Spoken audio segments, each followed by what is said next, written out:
Camp says the governor's wife started having symptoms just yesterday. She had the surgery at St. Vincent Outpatient Surgery. 24-hour News 8's Aaron Murphy learned the condition that forces people to have surgery can actually become pretty severe if it's not treated. That's absolutely true, Aaron. Yeah, definitely, Debbie. Well, Dr. Stephen O'Neill, he's not Karen Pence's doctor, but gallbladder surgery makes up most of his practice. And Dr. O'Neill points out having your gallbladder removed is not always an emergency, but when it is, it's usually because of one culprit, gallbladder stones.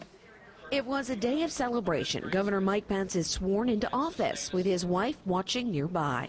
To my beloved wife, Karen, our children, Michael, Charlotte, and Audrey, whatever small contributions may flow from my public service are only possible because of your love. Just 10 days later, Karen Pence has emergency surgery to remove her gallbladder.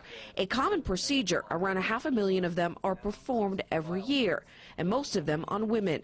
But until the organ is removed, the condition is painful. Some people describe it as something squeezing or punching them underneath their rib cage on the right side, and sometimes the pain is felt into their back underneath their shoulder on that right side. General Surgeon Dr. Stephen O'Neill says patients can have gallbladder complications, not even knowing it.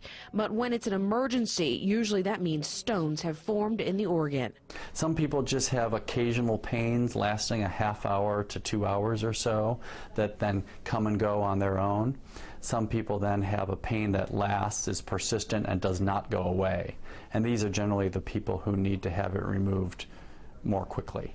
Dr. O'Neill says the procedure is usually done laparoscopically. It takes less than an hour, and with only 4 incisions, the gallbladder is taken out through the belly button. Most patients, including the First Lady, go home that same day. Even though it's little incisions, it's real surgery, and some people perceive that they're going to feel great immediately, and they don't. It usually takes a few weeks to a couple of months before people feel like they're back to 100%. Now, Dr. O'Neill says if not treated quickly, gallbladder stones can cause pancreatitis. Dr. O'Neill actually says one of his patients came in with gallbladder stones, never having them before. He ended up in the hospital for 9 months because it turned into pancreatitis, so it can be very serious. And according to her, Karen Pence is already home and resting, and she is expected to be back to her duties sometime next week. Aaron Murphy, 24-hour News 8. All right, thanks, Aaron.